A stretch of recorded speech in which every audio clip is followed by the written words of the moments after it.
Hey everybody, welcome back to learn to compete. My name is Hardev Singh Thakur और आज हम जिस टॉपिक की बात करेंगे वो है ISLM मॉडल का थर्ड पार्ट। इस वीडियो में ISLM मॉडल से रिलेटेड जो टॉपिक हम डिस्कस करने वाले हैं उस टॉपिक से बहुत बार UGC नेट में क्वेश्चन पूछा गया है। इसके अलावा अगर आप PGT का एग्जाम देखें तो PGT के एग्जाम में भी बहुत बार इससे क्वेश्चन पूछा गया है और असिस्टेंट प्रोफेसर के एग्जाम में भी अलग अलग पब्लिक सर्विस कमीशन में क्वेश्चन पूछा गया है। तो बहुत ही ईजी टॉपिक ये रहने वाला है, ध्यान से देखिएगा। शुरू करते हैं। सबसे पहले मैं आपको बता दूं, ISLM मॉडल की हमने बात करी, ये थी हमारी IS कर्व जो कि डाउनवर्ड स्लोपिंग थी। मैंने आपको बताया था डाउनवर्ड स्लोपिंग होती है क्योंकि जैसे ही आप इंटरेस्ट रेट डिक्रीज करेंगे इन्वेस्टमेंट इंक्रीज होगी और उसकी वजह से इनकम इंक्रीज हो जाएगी। उसके अलावा मैंने बताया था कि अगर ऑटोनोमस एक्सपेंडिचर चेंज होता है, चाहे वो कंजप्शन एक्सपेंडिचर हो, इन्वेस्टमेंट एक्सपेंडिचर या गवर्नमेंट एक्सपेंडिचर हो, और उनके बढ़ने की वजह रेट ऑफ इंटरेस्ट नहीं होना चाहिए, तो IS कर्व क्या होती है, राइटवर्ड शिफ्ट होती है। वहीं पर ये एक्सपेंडिचर अगर कम होता है तो IS कर्व लेफ्टवर्ड शिफ्ट हो जाती है। इसके अलावा मैंने आपको बताया था अगर IS कर्व के राइट साइड में हमारी इकोनॉमी है, यानी कि IS कर्व के राइट साइड में किसी पॉइंट पे अगर हम, तो इसका मतलब है कि हमारी गुड्स मार्केट में एक्सेस सप्लाई होगी। और अगर हम IS कर्व के लेफ्ट साइड में है या फिर हमारी इकोनॉमी IS कर्व के लेफ्ट साइड में है तो एक्सेस डिमांड होगी गुड्स मार्केट में। ये मैंने आपको बताया था। उसके बाद LM कर्व की हमने बात करी। LM कर्व मैंने आपको बताया था अपवर्ड स्लोपिंग होती है क्योंकि जैसे ही इनकम इंक्रीज होगी इसकी वजह से मनी डिमांड इंक्रीज होगी और मनी डिमांड इंक्रीज होने की वजह से रेट ऑफ इंटरेस्ट इंक्रीज हो जाएगा। फिर हमने बात की कि LM कर्व शिफ्ट किस वजह से होती है।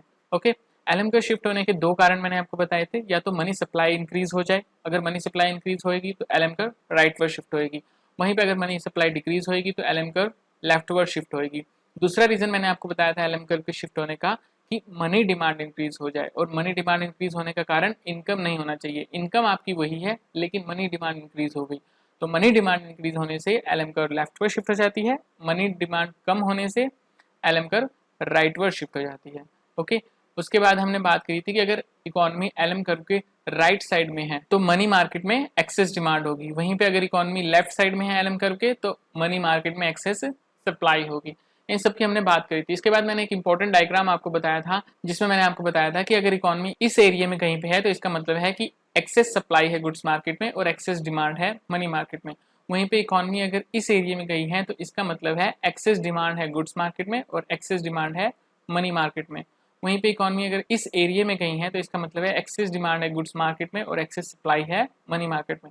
और इकोनॉमी अगर इस सेक्शन में कहीं पे है तो इसका मतलब है एक्सेस सप्लाई है गुड्स मार्केट में और एक्सेस सप्लाई है मनी मार्केट में। क्यों है ये मैंने आपको एक्सप्लेन कर दिया था लास्ट वीडियो में। मैंने आपको बोला था इसका आप चाहें तो स्क्रीनशॉट भी ले सकते हैं। अगर आपने तब नहीं लिया तो आप अभी इसका स्क्रीनशॉट ले सकते हैं, और अगर आपको कहीं भी कभी भी कंफ्यूजन आए तो आप इसे देख सकते हैं। ओके, इसके बाद मैंने बात की थी कि ISLM मॉडल में फिस्कल पॉलिसी और मॉनेटरी पॉलिसी का क्या इफेक्ट होता है। देखिए, फिस्कल पॉलिसी में अगर इंक्रीज इन गवर्नमेंट एक्सपेंडिचर हो या फिर टैक्स डिक्रीज हो जाए तो इसका मतलब क्या होगा, IS कर्व राइटवर्ड शिफ्ट होएगी, और IS कर्व राइटवर्ड शिफ्ट होने के बाद इक्विलिब्रियम कहाँ आएगा, इस पॉइंट पे जहाँ पे IS और LM कर्व एक दूसरे को कट करेंगे। तो जैसे ही हमारा गवर्नमेंट एक्सपेंडिचर इंक्रीज होगा या फिर टैक्स कम होंगे तो क्या होता है, इनकम बढ़ गई और साथ ही रेट ऑफ इंटरेस्ट बढ़ गई इकोनॉमी में।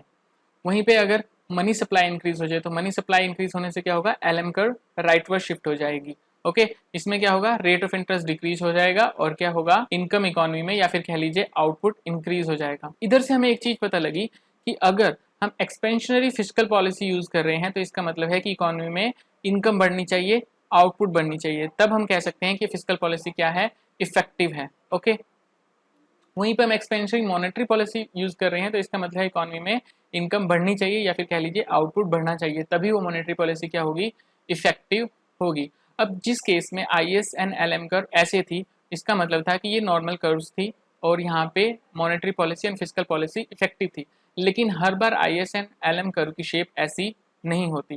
कई बार ऐसा होता है कि IS कर्व हॉरिजॉन्टल होती है या फिर कह लीजिए LM कर्व भी हॉरिजॉन्टल होती है। या तो IS कर्व हॉरिजॉन्टल हो गई या LM कर्व हॉरिजॉन्टल होगी, या मान लीजिए IS कर्व वर्टिकल होगी या फिर LM कर्व वर्टिकल होगी। तो इन केस में अगर हम देखें कि फिस्कल पॉलिसी इफेक्टिव होगी या फिर मॉनेटरी पॉलिसी इफेक्टिव होगी, ये आज हम चेक करेंगे, और इससे रिलेटेड क्वेश्चन बहुत बार कॉम्पिटिटिव एग्जाम में पूछा गया है। तो शुरू करते हैं। सबसे पहले हम बात करेंगे IS कर्व की।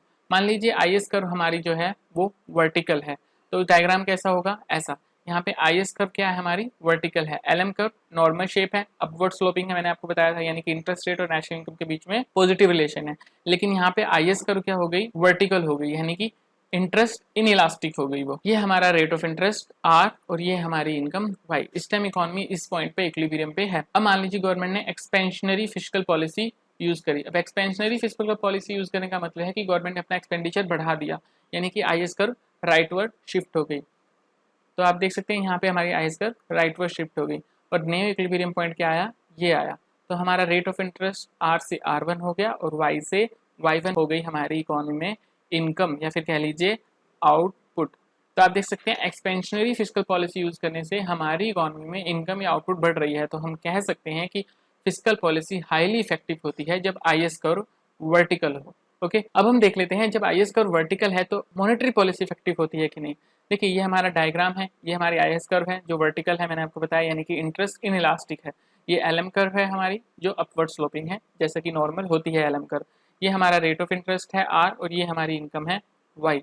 अब मान लीजिए हमारी इकोनॉमी में एक्सपेंशनरी मॉनेटरी पॉलिसी यूज की गई सेंट्रल बैंक के द्वारा। अब एक्सपेंशनरी मॉनेटरी पॉलिसी जब सेंट्रल बैंक यूज करेगा तो इसका मतलब है इकोनॉमी में इनकम बढ़नी चाहिए। इनकम क्या होनी चाहिए, इंक्रीज होनी चाहिए, तभी हम कह सकते हैं कि मॉनेटरी पॉलिसी क्या है, सक्सेसफुल है। अब एक्सपेंशनरी मॉनेटरी पॉलिसी अगर बैंक के द्वारा यूज की गई तो इसका मतलब है एलएम कर्व राइटवर्ड शिफ्ट हो जाएगी। इकोनॉमी में मनी सप्लाई इंक्रीज हुई, एलएम कर्व राइटवर्ड शिफ्ट हो गई। तो हमारा न्यू रेट ऑफ इंटरेस्ट क्या आ गया, R1। रेट ऑफ इंटरेस्ट तो कम हुआ लेकिन क्या इनकम बढ़ी, इनकम तो वाई की वाई है क्योंकि हमारा न्यू इक्विलिब्रियम पॉइंट ये है। तो इसका मतलब है कि अगर हमारा central bank expansionary monetary policy use कर रहा है तो इनकम पे कोई उसका इफेक्ट नहीं पड़ रहा, इनकम वही की वही है या फिर कह लीजिए आउटपुट वही का वही है। वहीं पे अगर हमारा सेंट्रल बैंक मनी सप्लाई को कम कर रहा होता, अगर मनी सप्लाई को कम कर रहा होता यानी कि एलएम कर्व लेफ्टवर्ड शिफ्ट होती, तो इसका मतलब है वो चाहता कि इकोनॉमी में आउटपुट या फिर इनकम कम हो ताकि इन्फ्लेशन पे कंट्रोल लाया जा सके। तो इससे क्या होता है, रेट ऑफ इंटरेस्ट तो चेंज हो जाता, रेट ऑफ इंटरेस्ट तो बढ़ जाता, पर इनकम वही की वही रहती। तो यहाँ पे हम कह सकते हैं कि आईएस कर्व जो वर्टिकल होती है तो फिस्कल पॉलिसी तो हाईली इफेक्टिव होती है पर मॉनेटरी पॉलिसी हाईली इनइफेक्टिव होती है। तो हमें पता लग गया आईएस कर्व के वर्टिकल होने पे फिस्कल पॉलिसी इफेक्टिव होगी, मॉनेटरी पॉलिसी इनइफेक्टिव होगी। अब मान लेते हैं आईएस कर्व वर्टिकल होने की जगह हॉरिजॉन्टल है। अगर आईएस कर्व हॉरिजॉन्टल होती तब क्या केस होता। देखिए ये हमारी आईएस कर्व है, ये हमारी एलएम कर्व है। एलएम कर्व हमारी नॉर्मल है, अपवर्ड स्लोपिंग है। आईएस कर्व हमारी क्या हो गई, हाईली इंटरेस्ट इलास्टिक हो गई। अब यहाँ पे रेट ऑफ इंटरेस्ट क्या है, ये आर, और इनकम क्या है, वाई। अब हमने चेक करनी है पहले फिस्कल पॉलिसी। फिस्कल पॉलिसी को अगर हमें चेक करना है इसका मतलब है कि हमारी गवर्नमेंट ने क्या किया, एक्सपेंडिचर इंक्रीज कर दिया। ओके, तो यानी इकोनॉमी में इनकम भी इंक्रीज होनी चाहिए। ये हमने चेक करना है कि इकोनॉमी में इनकम इंक्रीज हो रही है गवर्नमेंट के एक्सपेंडिचर इंक्रीज करने से या नहीं हो रही है। अब यहाँ पे एक चीज देखिए, आईएस कर्व जो है हमारी वो बिल्कुल हॉरिजॉन्टल है, यानी कि परफेक्टली इलास्टिक है इंटरेस्ट रेट के। अब आपको याद हो अगर आईएसएलएम कर्व की वीडियो में हमने बात करी थी कि आईएस कर्व की स्टीपनेस या फिर कह लीजिए स्लोप किस चीज पर डिपेंड करता है, इन्वेस्टमेंट कर्व पे। जितनी ज्यादा स्टीप हमारी इन्वेस्टमेंट कर्व होगी उतनी ज़्यादा स्टीप हमारी आईएस कर्व होगी, और जितनी ज़्यादा फ्लैट हमारी इन्वेस्टमेंट कर्व होगी उतनी ज़्यादा फ्लैट हमारी आईएस कर्व होगी। अब यहाँ पे आईएस कर्व बिल्कुल हॉरिजॉन्टल है, तो इसका मतलब है कि हमारा इन्वेस्टमेंट कर्व कैसी होगी, ऐसी होगी। ये आप देख सकते हैं हमारी इन्वेस्टमेंट कर्व यहाँ पे कैसी होगी, ऐसी होगी। यानी कि अगर आईएस कर्व हॉरिजॉन्टल है तो हमारी इन्वेस्टमेंट कर्व इसका मतलब है कि हॉरिजॉन्टल है। ये हमारे प्लान इन्वेस्टमेंट है, ये हमारी इंटरेस्ट रेट है। ओके, अब गवर्नमेंट अगर हमारी एक्सपेंशनरी फिस्कल पॉलिसी यूज करती है, यानी गवर्नमेंट हमारी खर्चा बढ़ाती है, इन्वेस्टमेंट बढ़ाती है। अब गवर्नमेंट अगर हमारी इन्वेस्टमेंट बढ़ाएगी तो मैंने आपको बताया था कि गवर्नमेंट के इन्वेस्टमेंट इंक्रीज करने से रेट ऑफ इंटरेस्ट इकोनॉमी में इंक्रीज हो जाता है।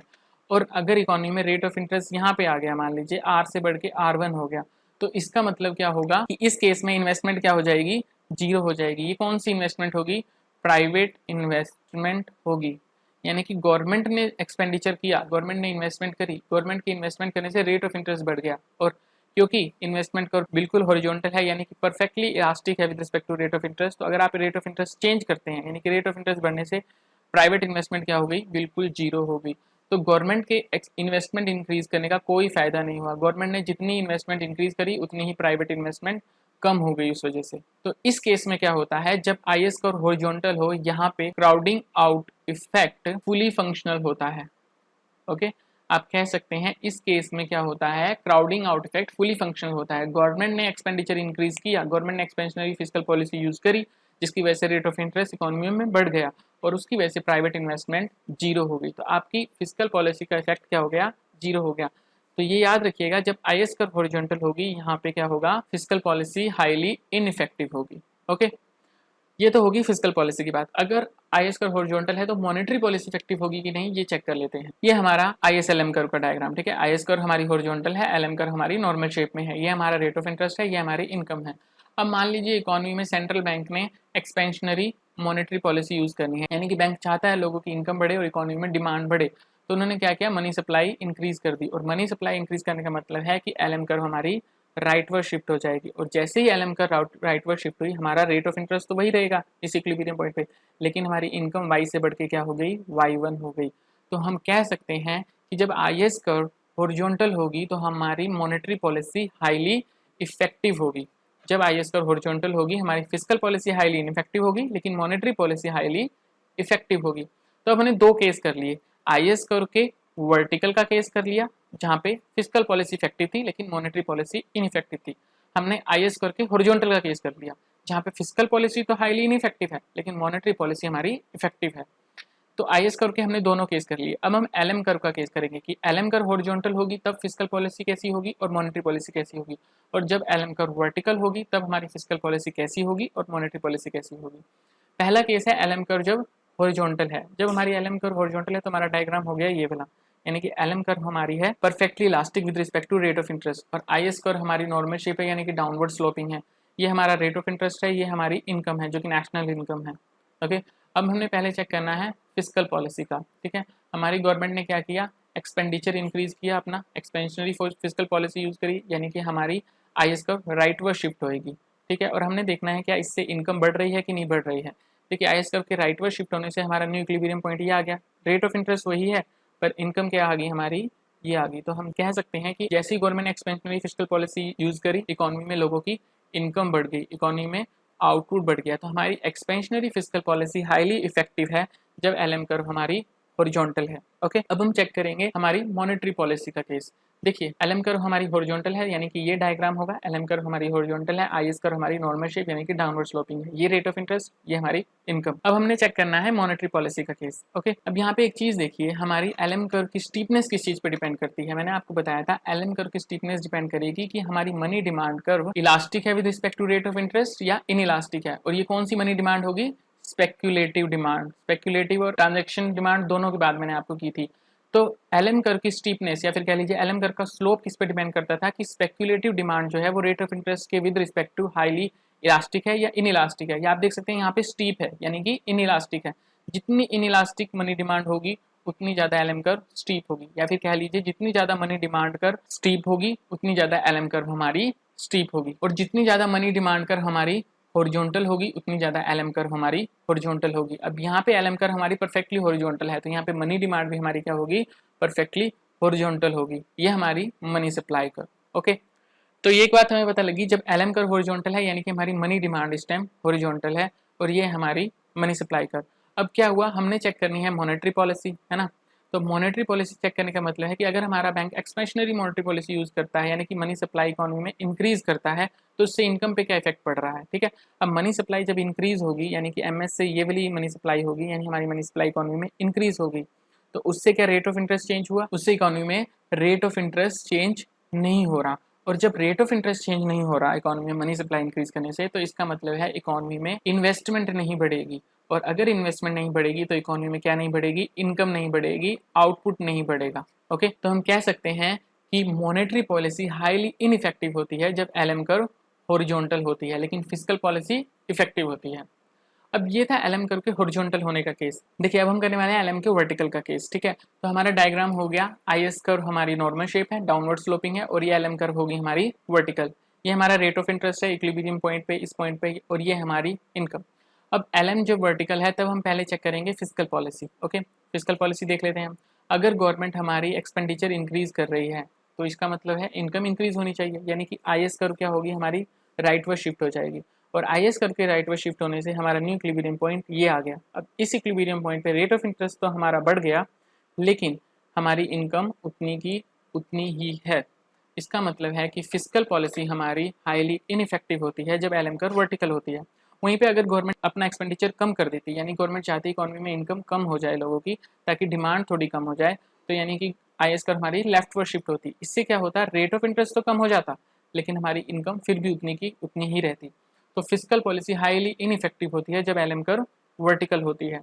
वहीं पे हमारी अगर मॉनेटरी पॉलिसी हम चेक करें तो मॉनेटरी पॉलिसी के केस में क्या होगा, ये हमारा एलएम कर्व आ गई, ये आईएस कर्व आ गई। एलएम कर्व हमारी वर्टिकल है, ये इक्विलिब्रियम रेट ऑफ इंटरेस्ट है और ये इनकम है।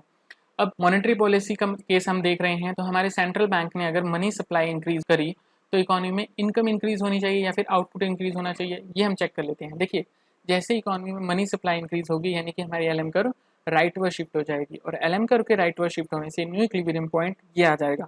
अब इस इक्विलिब्रियम पॉइंट पे रेट ऑफ इंटरेस्ट तो हमारा आर से आर डैश हो गया और इनकम हमारी क्या हो गई, वाई से वाई डैश हो गई। तो आप कह सकते हैं इनकम हमारी क्या हो गई, इंक्रीज हो गई। जैसे ही एक्सपेंशनरी मॉनेटरी पॉलिसी यूज की गई हमारे सेंट्रल बैंक के द्वारा, हमारी इनकम क्या हो गई, इंक्रीज हो गई। और इनकम इंक्रीज हो गई मतलब आउटपुट इकोनॉमी में इंक्रीज हो गया। तो हम कह सकते हैं कि हमारी मॉनेटरी पॉलिसी क्या है, हाईली इफेक्टिव है जब एलएम कर्व वर्टिकल है। तो यहाँ पे हमने 4 केस करे। पहला केस हमने करा आईएस कर्व का, जब आईएस कर्व हॉरिजॉन्टल हो तब फिस्कल पॉलिसी का क्या इफेक्ट होता है और मॉनेटरी पॉलिसी का क्या इफेक्ट होता है। जब आईएस कर्व वर्टिकल हो तब फिस्कल पॉलिसी का क्या इफेक्ट होता है और मॉनेटरी पॉलिसी का क्या इफेक्ट होता है। दूसरा केस किया हमने एलएम का, जब एलएम कर्व हॉरिजॉन्टल हो तब फिस्कल पॉलिसी का क्या इफेक्ट होता है और मॉनेटरी पॉलिसी का क्या इफेक्ट होता है। जब एलएम कर्व वर्टिकल हो तब फिस्कल पॉलिसी का क्या इफेक्ट होता है और मॉनेटरी पॉलिसी का क्या इफेक्ट होता है। अब इन सबको एक बार रिवाइज कर लेते हैं। देखिए, पहला केस हमने किया था जब आईएस कर्व वर्टिकल हो। आईएस कर्व वर्टिकल है, इसका मतलब है फिस्कल पॉलिसी हाईली इफेक्टिव है और मॉनेटरी पॉलिसी हाईली इनइफेक्टिव है। ये चीज़ मैंने आपको बता दी। सेकंड केस किया हमने जब आईएस कर्व हॉरिजॉन्टल है, और जब आईएस कर्व हॉरिजॉन्टल है फिस्कल पॉलिसी हाईली इनइफेक्टिव है और मॉनेटरी पॉलिसी हाईली इफेक्टिव होती है। तो इससे आपने यहाँ पे 2 चीज़ देख सकते हैं। देखिए, जब आईएस कर्व वर्टिकल थी फिस्कल पॉलिसी इफेक्टिव थी, जब आईएस कर्व हॉरिजॉन्टल होगी फिस्कल पॉलिसी हाईली इनइफेक्टिव होगी। तो हम कह सकते हैं जितना ज़्यादा आईएस कर्व स्टीप होती चलेगी उतना ज़्यादा फिस्कल पॉलिसी इफेक्टिव होती चलेगी, क्योंकि आईएस कर्व जब हॉरिजॉन्टल हो जाती है फिस्कल पॉलिसी इनइफेक्टिव हो जाती है। जब आईएस कर्व वर्टिकल हो जाती है फिस्कल पॉलिसी हाईली इफेक्टिव हो जाती है। तो आईएस कर्व जितनी ज़्यादा स्टीप होगी फिस्कल पॉलिसी उतनी इफेक्टिव होगी। तो हम यहाँ कह सकते हैं steeper the IS curve more effective is the fiscal policy, flatter the IS curve less effective is the fiscal policy. तो ये चीज़ आपने याद रखनी है। आप चाहे तो इसका एक स्क्रीनशॉट भी ले सकते हैं। इसमें हमने क्या जाना कि जितनी ज़्यादा आईएस कर्व स्टीप होगी उतनी ज़्यादा फिस्कल पॉलिसी इफेक्टिव होगी और जितनी ज़्यादा आईएस कर्व फ्लैट होगी उतनी फिस्कल पॉलिसी लेस इफेक्टिव होगी। तो ये था आईएस कर्व का केस। अब हम देख लेते हैं एलएम कर्व का केस। एलएम कर्व के केस में हमने क्या देखा, एलएम कर्व जो हॉरिजॉन्टल होगी फिस्कल पॉलिसी हाईली इफेक्टिव होगी लेकिन मॉनेटरी पॉलिसी हाईली इनइफेक्टिव होगी। वहीं पे जब एलएम कर्व वर्टिकल होगी फिस्कल पॉलिसी हाईली इनइफेक्टिव होगी लेकिन मॉनेटरी पॉलिसी हाईली इफेक्टिव होगी। तो यहाँ पे भी आप देख सकते हैं जब एलएम कर्व हॉरिजॉन्टल होती है मॉनेटरी पॉलिसी इनइफेक्टिव हो जाती है, हाईली इनइफेक्टिव हो जाती है, और जब एलएम कर्व वर्टिकल हो जाती है मॉनेटरी पॉलिसी हाईली इफेक्टिव हो जाती है। तो यहाँ पे भी आईएस की तरह ही केस है सेम कि एलएम कर्व जितनी ज़्यादा स्टीप होगी उतनी ज़्यादा मॉनेटरी पॉलिसी इफेक्टिव होगी और एलएम कर्व जितनी ज़्यादा फ्लैट होगी उतनी मॉनेटरी पॉलिसी कम इफेक्टिव होगी। तो ये केस भी आईएस कर्व की तरह ही है, इसे आपने याद रखना है और आप चाहें तो इसका स्क्रीनशॉट भी ले सकते हैं ताकि आप जब चाहें उसे रिवाइज कर सके। तो ये था वर्टिकल एंड हॉरिजॉन्टल ISLM का केस। आई होप आप लोगों को समझ में आ गया होगा। अगर फिर भी कोई कंफ्यूजन है please let us know in the comment section given below. मिलते हैं नेक्स्ट वीडियो में, तब तक बी सेफ, कीप लर्निंग। जय हिंद, धन्यवाद।